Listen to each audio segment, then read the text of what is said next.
Das ist auch nochmal als Warnung, und zwar, wenn man sich halt zu sehr darauf fixiert, auf diese Zahlen. Das ist eine Krankheit, da kann dir jeder von erzählen. Jeder, der mit YouTube, mit irgendwas zu tun hatte, der erkennt diese Krankheit. Deswegen rate ich euch, achtet nicht zu sehr auf die Zahlen. T-Shirt und so, genau. Kann man übrigens auch alles unten verlinkt kaufen. Und genau, die Rückseite. Warte, wir müssen Kapuze hoch machen. Ja. Oh ja. Oh ja. Unser Monster-Chef-Designer mit Heiser hat sich da jegliche Mühe gegeben. So, wie viel verdient man denn da? So ist jetzt die Frage. Warum gibt es euch, denke ich mir so. Ja, Sorry, Alter. das ist wirklich heftig. Das darf man auch nicht unterschätzen. Und auch gut, dass du es ansprichst. Hate im Internet ist sehr, sehr, sehr groß. Und wenn man halt Pech hat, kann man auch auf Twitch sehr viel Hate abbekommen. Es gibt Organisationen, die sich wirklich auf Telegram dann organisieren, um Hassraids zu veranstalten.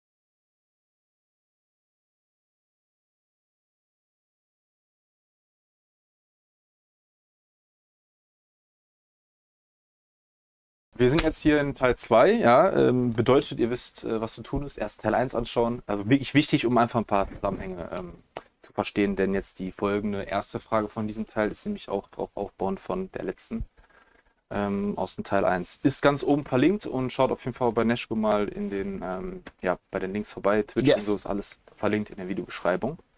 Dann würde ich sagen, schießen wir los. Auf geht's. Ja. Thematik war bei der letzten Frage in Teil 1 Themenfeld Aufgaben, Gebiet und darauf aufbauend, wenn man ja dann die Aufgaben erledigt, ist Streaming an sich für dich stressig, beziehungsweise kann Streaming stressig sein, psychisch als auch körperlich vielleicht, auch wenn man vielleicht nur sitzt oder gerade deswegen. Definitiv, nee, definitiv, absolut. Das ist auch etwas, was man sehr unterschätzt und was auch dringend an mehr Ohren gelangen sollte, dass das auch sehr stressig sein kann und dass man sehr schnell, und ich habe viele Leute gesehen, schon mit Kollegen, die auch angefangen haben zu streamen, sei es vor mir, sei es nach mir, sei es gleichzeitig oder zur selben Zeit, die sich halt sehr schnell ausgebrannt haben. Und das sollte man nicht unterschätzen. Ich verstehe, warum die das machen. Die Euphorie und das Neue und es macht Spaß und man will durchziehen. Ist auch super, dass man das hat, aber man darf sich das wirklich nicht ausbrennen. Wenn man in den ersten Monaten so reinscheppert, wo man noch nie so reingescheppert hat, dann wird man so energielos nach diesen 3 Monaten sein und dann macht man erstmal Pause oder hört komplett auf. Und deswegen lieber kontinuierlich entspannt machen, anstatt sich selber den Druck zu machen, weil das ist auch so der Fall, dass man sich selber meistens den Druck macht, wo andere Leute sich denken, ach, hättest du gar nicht machen müssen. So, ja, aber ich hab's doch versprochen und so. Ja, aber ist ja jetzt nicht schlimm, wenn du mal einen Tag länger brauchst oder sonst was. Also versucht lieber ein bisschen ruhiger das zu gestalten, die Euphorie trotzdem noch mitzubehalten und langfristig wie möglich auch beizubehalten. Ja, vor allem Thema sich selber Stress machen, unter Druck setzen. Ne? Das ist ja wirklich so, dass man vor allem vielleicht am Anfang dann vielleicht sich erhofft, dass man vielleicht irgendwie direkt steil geht, Follower bekommt und so. Und du merkst sehr, sehr schnell, wie dein Gehirn einfach wirklich so diese Zahlenabhängigkeit hat. So dieses, sind heute wieder 5 Follower dazu oder nicht? Und dabei sind viele Follower heißt jetzt auch nicht automatisch viel Geld oder bessere Angebote von Werbekampagnen oder so. Deswegen ist die nächste Frage eigentlich passend dazu aufbauend, wie ist dein Verhältnis zu deiner Community?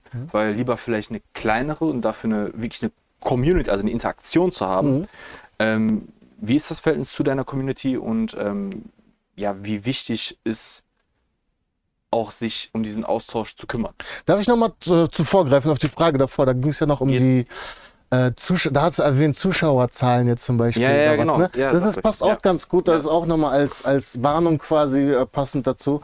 Muss ich nochmal kurz eingreifen. Und zwar, wenn man sich halt zu sehr darauf darauf fixiert, auf diese Zahlen. Das ist eine Krankheit, da kann dir jeder von erzählen. Jeder, der mit so. YouTube, mit irgendwas zu tun hatte, der erkennt diese Krankheit oder zumindest professioneller was zu tun hatte, kennt diese Krankheit. Deswegen rate ich euch, achtet nicht zu sehr auf die Zahlen. Lasst beim Streamen, das mache ich seit fast Anfang an, das ist wirklich super, lasst die Zuschauerzahl weg. Schaut nicht, wie viel schauen euch gerade zu. Es kann auch Vorteile haben, versteht mich nicht falsch. Zum Beispiel kann man dann hinterher mal nach dem Stream die Statistiken gucken, was habe ich heute gemacht, ab wann sind Zuschauer dazugekommen, ab wann sind wieder weg. Das kann man machen, aber das sollte man nicht als oberste Regel oder als oberste Grundsatz sehen, oh, die Zahlen, und wenn sie mal diese Woche nicht stimmen, dann fängt nämlich an, die Depression wieder reinzukicken und sonst was. Ja, ist immer gut, dass du das sagst, weil ich kenne das ja auch so. Jeder, der ein bisschen, auch nur ein bisschen vielleicht Social Media von euch da draußen macht, du ballerst irgendwie ein Reel raus und dann guckst du irgendwie nach 5 Stunden, 500 Views. Und auf einmal merkst du, eine Stunde später guckst du wieder und dann 50 Views mehr und so. Also das Richtig. macht was mit einem so. Und dann hast du am nächsten Tag oder nächste Woche hast du ein Video, was nur 50 Views hat. Und dann denkst du dir, scheiße. Ja. Und das ist der Fehler, was man... Das ist wirklich so. Ja, und das ist das, wo man sich halt versuchen muss, so einen gesunden Abstand zu Weil haben. ich kenne das ja auch. Ich habe dann Interviews, boah, krass, dann, also für meine Verhältnisse krass, paar hundert oder teilweise jetzt mal irgendwie 1000 Aufrufe. Ja, dann hast du vielleicht mal wieder ein Interview, wo nur, weiß nicht, 50, 70, 80 Aufrufe sind und dann denkst du so, hä? Ja. So scheiße. Ja. Also, dieser eine Hype-Moment pusht dich dann so krass. Ich muss wieder lachen, weil er einfach raus durch den Muskel. Geil, Alter. Nee, aber so, weil wirklich ein ernstes Thema ist, so, das kann ich echt dann vielleicht auch nämlich genau dazu schnell bewegen, dass du dann doch wieder aufhörst, weil du vielleicht realisierst, ja, das ist kein, ich krieg 1000 Abonnenten mal in einem Monat, ich mach mal eben hier Cash in der Tasche und so. Ja. So, ja, ich habe 100 Follower jetzt in einer Woche gemacht, so, aber jetzt schon 3 Wochen her, dass ich überhaupt einen gemacht habe. Was ist denn da jetzt los? Ja. Mach ich was falsch? Ist irgendwie Dings. Und dann fangen die Selbstzweifel an. Und dann fängt es an, dass du dich selber kaputt machst. Und das, was dir eigentlich helfen sollte, oder mir in dem Fall, mental, das wird dann einen zur Beerdigung. Zum Verhängnis. Zum Verhängnis, genau. Also deswegen, Und dann vielleicht auch zur Beerdigung. Ja, und im schlimmsten Fall, ja. ja, ist das Stellt euch so. mal vor. Ja. Er ist gestorben wegen Zahlen. Ja. Ja, ich meine, guck mal, ganz ehrlich, ist ja bis jetzt auch noch, keine Ahnung, wann jetzt genau das Interview rauskommt, aber ich bin ja halt hier auf YouTube auch noch nicht monetarisiert so und ich mache das jetzt auch seit fast 1 Jahr und ich verdiene einfach nichts damit. Ja. So, klar hat man hier und da mal vielleicht eine Werbepartnerschaft oder so, aber damit ihr einfach auch ein Verständnis davon bekommt, wenn ihr jetzt ja unterhalb dieses Videos zum Beispiel meine Abonnentenzahl sieht, dann könnte man ja vielleicht denken, ja gut, der wird irgendwie schon vielleicht ein paar Euro damit zu verdienen, keine Ahnung. Nö. So, von daher, das darf nicht Priorität haben, sondern eben halt, wie in Teil 1 auch ausführlich nochmal Neschko erzählt hat, Leidenschaft in diesem Bereich dann absolut Wichtigste. reinzugehen. In dem Moment, wo deine Leidenschaft nicht mehr da ist, das merken die Zuschauer. Und in dem Moment wird dann alles den Bach runtergehen. Also ich habe da letztens so für mich zum Beispiel rausgefiltert, so wie es vielleicht bestätigen können, so eigentlich muss die Leidenschaft, ich sag mal ganz blöd, aber die muss dich beherrschen. So dieses, weil auch viele andere, die ich jetzt hier auch schon selbstständige Unternehmer interviewt habe, so, dass sie auch sagen, so, ey, selbst wenn ich in Urlaub bin oder so, ich habe immer so Content-Ideen. Man beschäftigt sich immer mit seiner Leidenschaft. Ja. Und ich habe das ja auch. Und das ist aber echt nicht so, dass ich das dann als Arbeit oder als Stress oder Dings empfinde, sondern ich habe wirklich so, ich werde sogar mal nachts wach und denke mir so, was poste ich morgen für eine geile Scheiße? Ja. Oder, weißt du, irgendwie so, oder welche so Ideen kommen dann. Genau.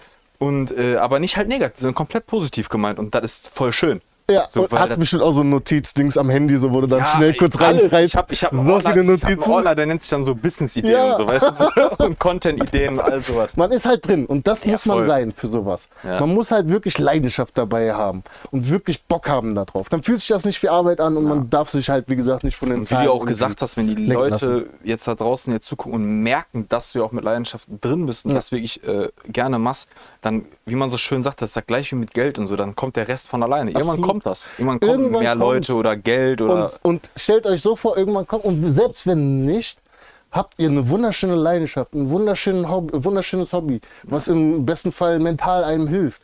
Also empfehlenswert ist es auf jeden Fall. Man sollte aber, wie erwähnt, nicht darauf bauen, dass das jetzt mein neuer Job wird.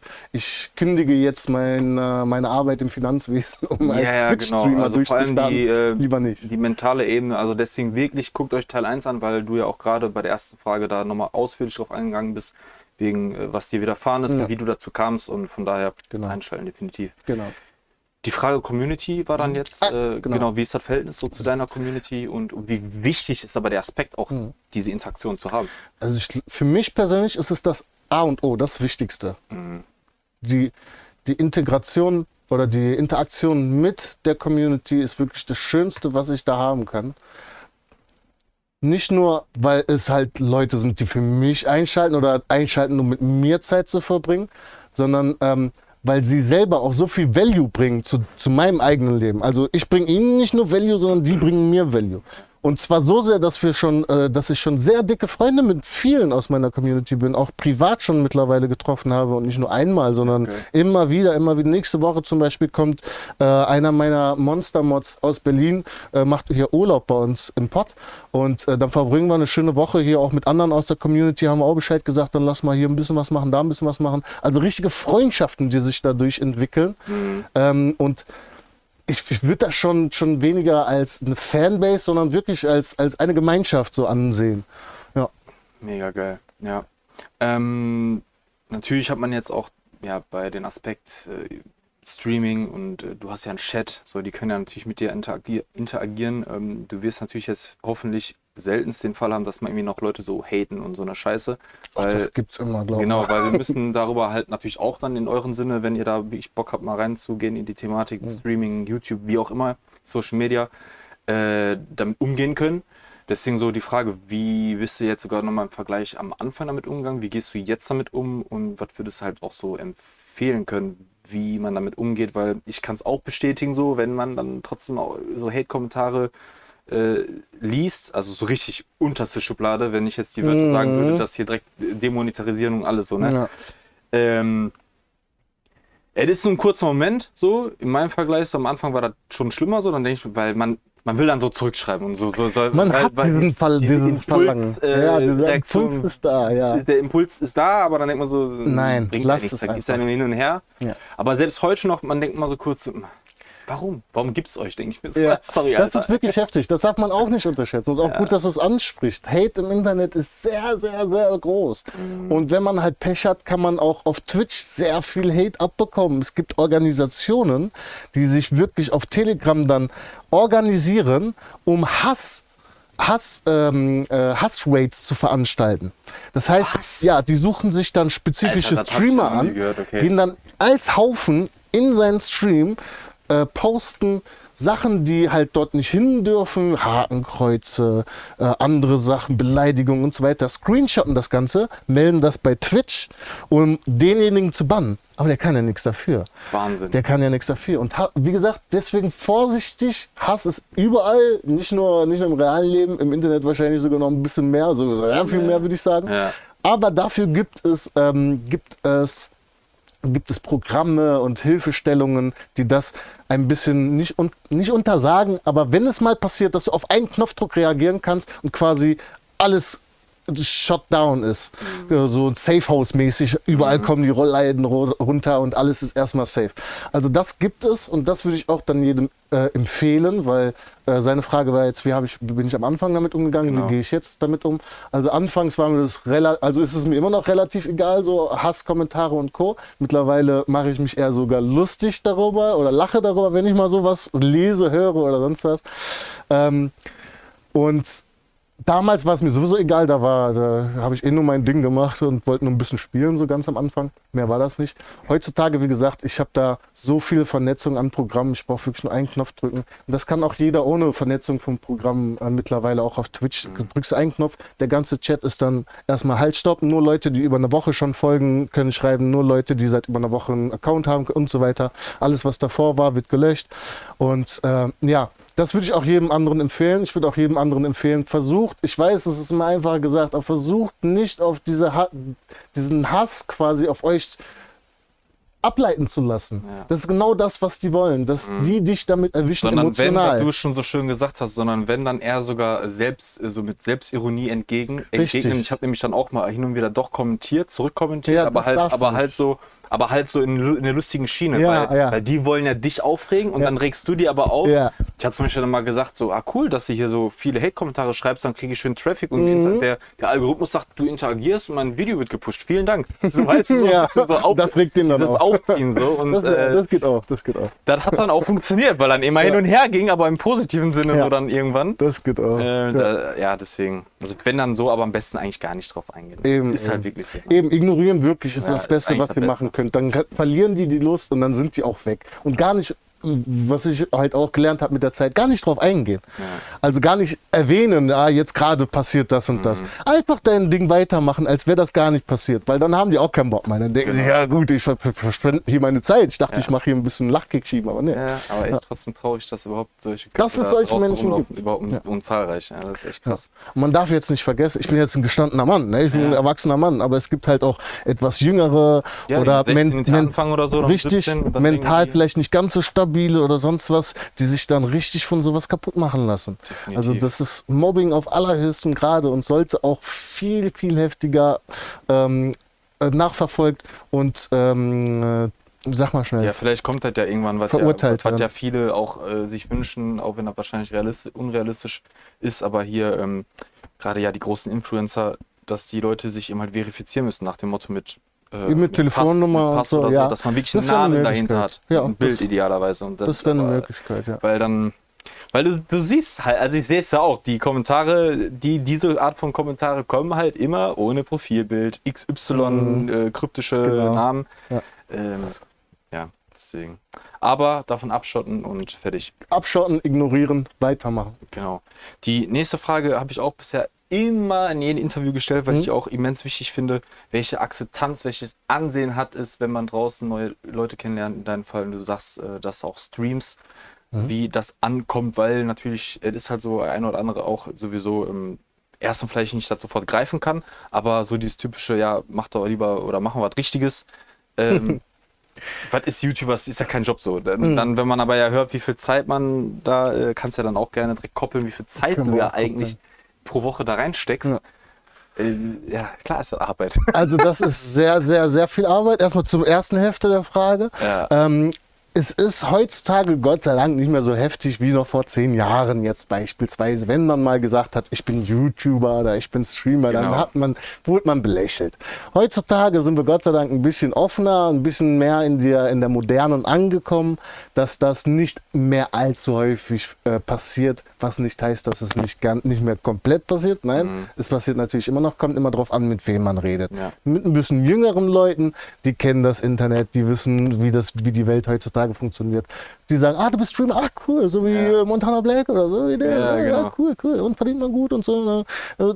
Kommt das Interesse so von selbst und es wird nicht allzu negativ gesehen. Ja. Wenn man jetzt bei älteren Generationen natürlich, wenn man da erwähnt, dass man Streamer ist, im Internet so ein bisschen Faxen macht und Geld bekommt, im besten Fall dafür, dann denken die sich auch, mach doch was Vernünftiges, Junge. Mach doch was Vernünftiges. Und das will ich auch jedem raten. Macht erstmal was Vernünftiges. Nebenbei könnt ihr immer machen.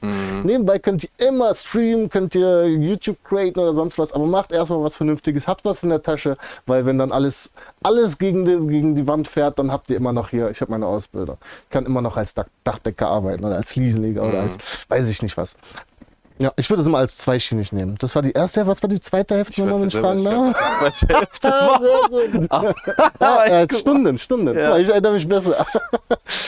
Wie viele Stunden man so in der Woche? Ja, Ja, wie viele Stunden man so in der Woche verbringen kann. So, ich mache das ab sofort. Der ist jetzt der genau. Interview. Ja, gut, dass ich dazu keinen Ankerpunkt hatte, weil ich hatte das auch gar nicht aufgeschrieben. Also, Das war perfekt. spontan. Perfekt. Sehr geil. Also, wenn man jetzt bei mir jetzt persönlich über reine Streaming-Zahlen, Stunden rechnet. Ich streame von 23 Uhr dreimal die Woche, sagen wir mindestens immer bis 3 Uhr morgens, also mindestens 4 Stunden. Meistens oder oft auch mehr. So sind dreimal, sagen wir mal 5, sagen wir mal 6 Stunden durchschnittlich. 3 mal 6 sind 18 Stunden, das sind alleine die reinen Streaming-Zahlen. Stunden. Jetzt kommt natürlich aber alles, was drumherum ist. Social Media, auf Instagram, daily haben wir Community Votes. Wir haben Clips, die wir überall auf TikTok, Instagram, Twitter, überall rausposten. Ideen, die man sammelt für weitere Streams, Videos oder Co. Organisatorisches, wie Leute zusammen sammeln für gewisse Events oder sonst was. Planung ist sehr viel dabei. Zwischendrin, wie du schon erwähntest, kommt dir sowieso, diese Ideen kommen dir während des Schlafens, während des Duschens. Denkst, oh geil, das wäre doch, das wäre auch cool, das wäre auch cool. So kann man quasi sagen, es ist ein Job, der einfach 24 Stunden irgendwo ist. Ja, das stimmt. Du bist mit dem Kopf irgendwo immer dabei, du bist immer irgendwo dabei. Und ja, nach unten hin kannst du dir so wenig Mühe machen wie nur Stream. Also du gehst wirklich nur dahin und startest deinen Stream, beendest deinen Stream, gehst schlafen, machst dein Leben und dann irgendwann streamst du wieder. Oder wenn du es ein bisschen professioneller machst, dann muss das wirklich schon so eine Art 24-Stunden-Job sein. Ohne natürlich jetzt hier 24 Stunden irgendwo hart zu ackern oder sonst was, sondern in Gedanken ist man immer dabei und nebenbei ist man immer irgendwas am Organisieren, am Planen oder sonstiges. Dann gehen wir jetzt mal gerne auch auf die Thematik Verdienst ein, weil klar, würde dann ja auch viele draußen interessieren, wenn man jetzt sogar auch rückblickend bei dir bedenkt, dass du das ja jetzt auch seit einigen Jahren schon machst, wo du jetzt ungefähr, in welchen Rahmen du dich einpendelst. Du hast ja auch schon, wie man sieht, Merch an und im ersten Teil hast du auch ein T-Shirt und so, genau.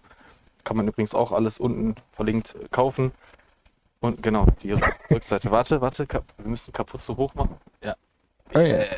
Oh ja. Unser Monster-Chef-Designer Matthijser hat sich da jegliche Mühe gegeben. So, wie viel verdient man denn da? So ist jetzt die Frage. Und wollen bestimmt viele wissen von euch. Das ist natürlich komplett unterschiedlich. Und als Streamer kann man sich auch nicht sagen, ich verdiene ein fixes Gehalt im Monat so und so, weil man ist immer abhängig davon, wie die Community, wie generous quasi die Community ist.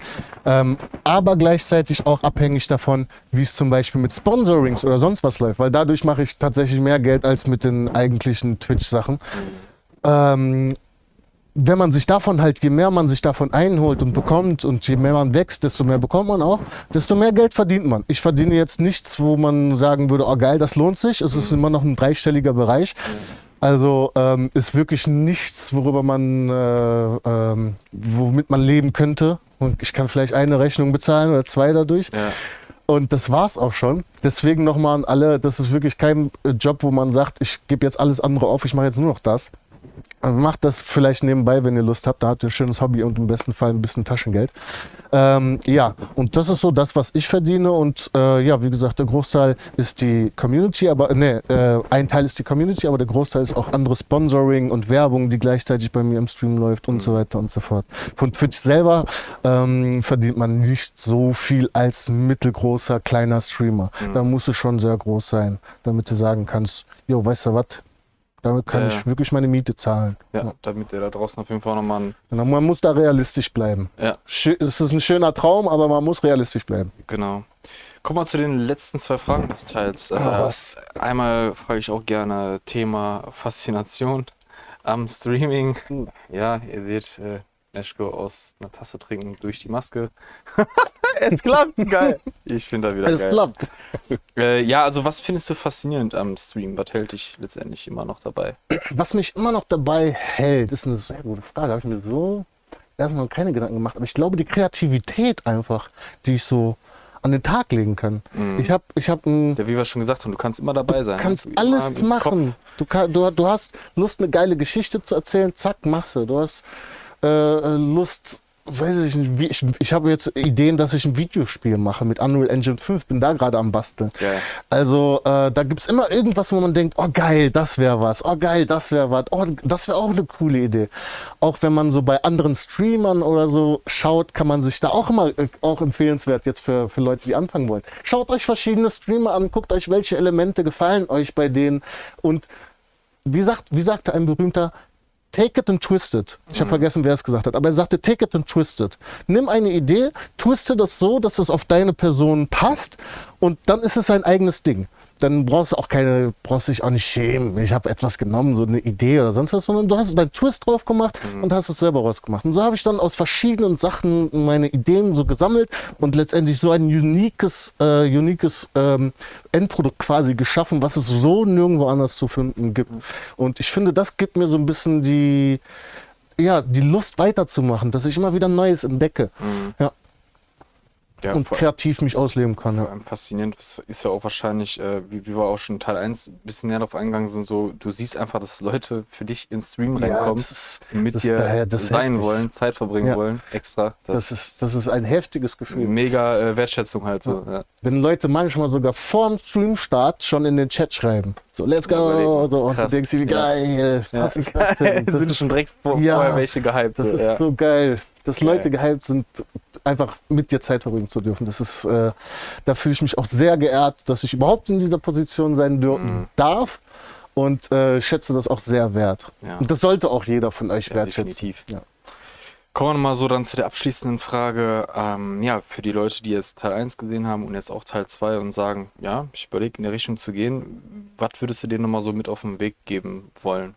Wenn die sagen, okay, ist da vielleicht was für mich. Ja, nochmal, um es so kompakt nochmal zusammenzufassen, würde ich auf jeden Fall sagen, macht daraus ein zweites Standbein. Nicht, das soll auf keinen Fall euer erstes Standbein sein. Macht es als Hobby, weil da erfolgreich zu werden, das ist eine reine Glückssache. Klar kann man Methoden und Taktiken anwenden, um eventuell die Wahrscheinlichkeit geringer zu halten oder größer, wie sagt man es? Höher zu machen. Ja, genau. Ja. Kann man auf jeden Fall, machen auch viele, aber es ist immer noch reine Glückssache. Nehmt euch das als zweites Standbein. Und wenn ihr es macht, macht es wirklich aus Leidenschaft.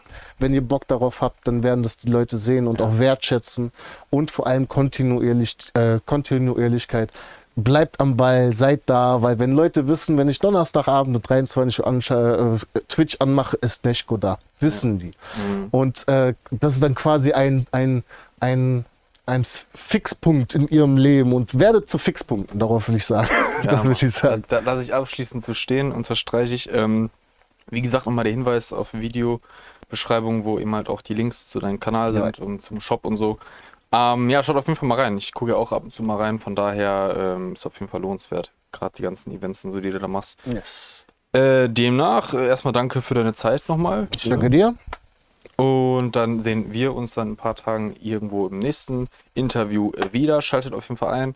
Like da lassen, kommentieren. Vielleicht sitzt man ja nochmal irgendwann beisammen. Und ja, dann have a nice day. Bis dahin. Bye, bye.